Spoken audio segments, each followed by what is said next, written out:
In 2003, a woman named Alyssa had recently separated from her husband and moved with her young daughter, Emma, into an old house in the suburbs of Pennsylvania. She had bought the house cheaply because it had been vacant for years. The neighbors said the old man who used to live there had mysteriously disappeared one day and was never found. The first night was uneventful. But on the second night, around 3 a.m., Alyssa was awakened by the sound of footsteps. Soft, steady footsteps, as if someone was walking barefoot up the wooden stairs. But she and her daughter were the only ones living in the house.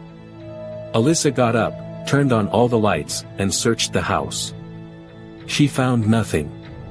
She convinced herself it must have been the old wooden house creaking. But from that night on, the sound came back, every single night, at exactly 3 a.m. By the second week, Emma began talking about a man who stood outside her room every night, just staring. She called him the Quiet Man. Alyssa assumed it was just her daughter's imagination.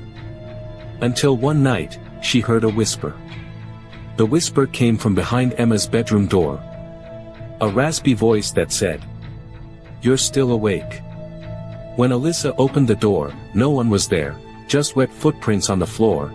Alyssa installed a security camera. For a few nights, nothing unusual showed up. But on the fifth night, the camera recorded sounds.